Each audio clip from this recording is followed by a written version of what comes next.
and more. Next speaker made a splash at the Houston Champagne Brunch, and he's back here with us in D.C. Please welcome to the stage activist and actor Blake Cooper Griffin.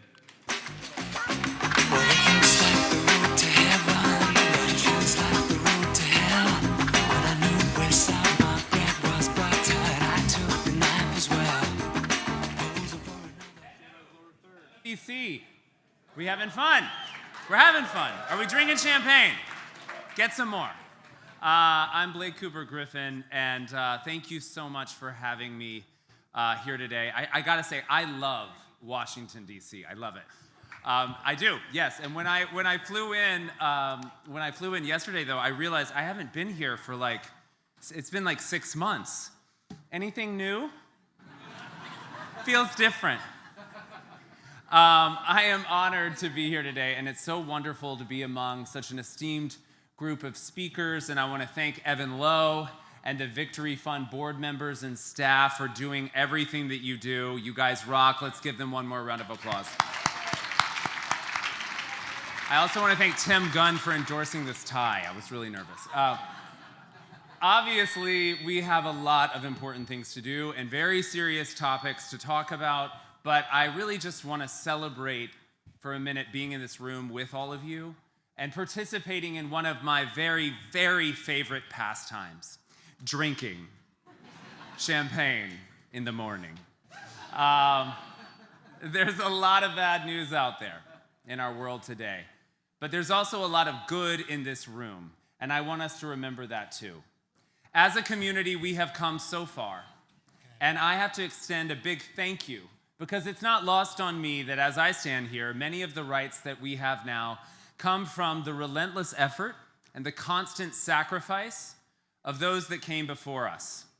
The protesters at Stonewall, the plaintiffs that stood in front of the Supreme Court, the elected officials here today who are willing to live out loud and speak for this community so that each and every one of us can live up to our own God-given potential. And I say thank you because I had nothing to do with any of that. This fight has been going on for decades. When I was a kid, there were people in this country fighting for gay marriage before I could have ever even imagined that gay marriage could be a possibility. Now, I've got so many gay weddings to go to, I have to get a side hustle to pay for the gifts. Stop registering at Gucci. It's expensive.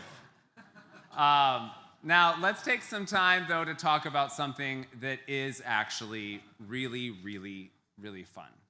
The news.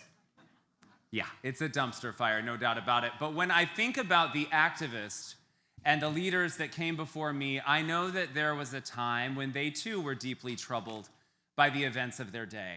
They saw hate, fear, and prejudice, and they said, I must stand up. I must stand up. And for those of us in this room today, it's now our time to stand up.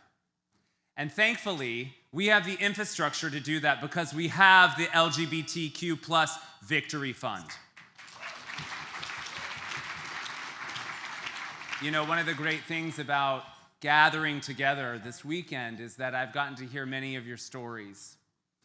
Where you're from, what brought you here, your plans for the future. And that's been a reminder to me that no matter the times that we live in, the stories of our lives can remain rich and full. Currently, I'm working on a book about the power of personal storytelling, where we've been and what's the next chapter for us.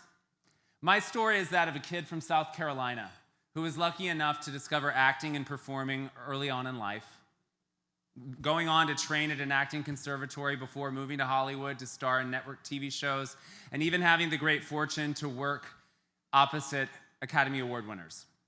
And on that journey, I also found real power and purpose in using my voice to advocate for causes and candidates that I believe in. In the past decade, I've traveled the country for Secretary of State Hillary Clinton, President Joe Biden, and Vice President Kamala Harris, as a speaker promoting the message and the hope of their presidential campaigns. And all of that, it's a nice story. I was actually hearing it as I said it. It sounds pretty good. But what you wouldn't know unless I told you was that I was also relentlessly bullied as a teenager. I was sent to conversion therapy at 17 years old.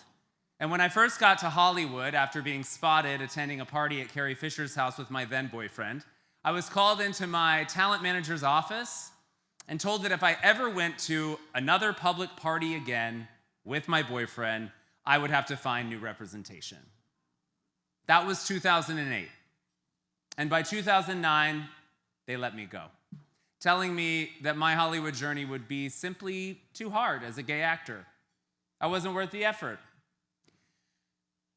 And I remember that moment after I was fired by my representation for being gay. And I can feel my hands gripping the steering wheel of my 2001 Honda Accord, which was a great car, but it did not have AC, and it was very hot that summer. In that moment, though, I was gutted. I was humiliated. I had a 30-minute breakdown in my car. But then, with sweat seeping through my shirt, I remembered I had been here before. When middle schoolers spat on my gym clothes, I was told to retreat. When a spiritual counselor said my sexuality was akin to alcoholism, I was told to retreat. And here I was, 23 years old, again, being told that who I was would cost me. So once again, I had that choice. I could retreat, hide myself away to make others comfortable. Or I could say no and fight for the life I wanted. That weekend, I scraped together the last dollars, and there weren't many, in my bank account, and I flew to New York, and I met with every agent and manager who would meet with me. And I worked my ass off to charm every single one of them. And I fought for a shot at a dream that I had had since I was a kid. By Monday morning, I boarded my plane back to LA, having signed with better representation, and feeling a renewed determination. That following year, I booked my first string of Hollywood acting jobs, including the brooding bad boy love interest on an NBC pilot, the money from which I did use to fix the AC in my Honda. That's part of my personal story.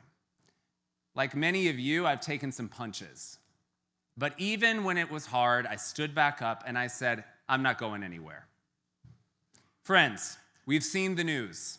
And unfortunately, right now, we are all in that hot car. Our rights and freedoms are under attack. We are gripping the steering wheel, we are sweating through our shirt, and we are holding on. But here's the good news. We're the ones that can save us. You, me, us. Because every time we're expected to step back, to mute our voice, to diminish ourselves, that is the time we most need to stand firm. It's the time when we must respond with strength, eloquence, and practical purpose. And you have already taken that first step because you're here today. The Victory Fund's work is vital to our future and the future of children that, just like you and me, are looking at us and counting on us and looking at what we're going to do next. The candidates that the Victory Fund supports are the leaders we need, but they can't do it without us. They need our voices, they need our support, they need our dollars. And I know that some of us feel really helpless right now, and we're all looking for a way to take action. That's why you're here today. You're here today to take action. So how can you do that? Well, I'm going to tell you. You can take out your phones. Everybody take out your phones. Please keep them silenced. Take out your phones. I'll wait. And first, you can follow @BlakeCooperGriffin on Instagram. Just kidding. You can do that later. I want you to take out your phone. You've got these QR codes on your table, and I want you to donate. I am directly asking you. Yes. Every dollar you give is an investment in our community, having a voice at the table, because you know the saying, if you're not at the table, you're on the menu. So today, this is an important day of action. We need to give generously. So let's have some fun while we're giving. Fill up your champagne glass. Come on, fill it up. And wait, can I get a mic? Yeah, okay. Let's do this. Okay, thanks. Hi. Actually, can I get a glass of champagne? Would that be possible?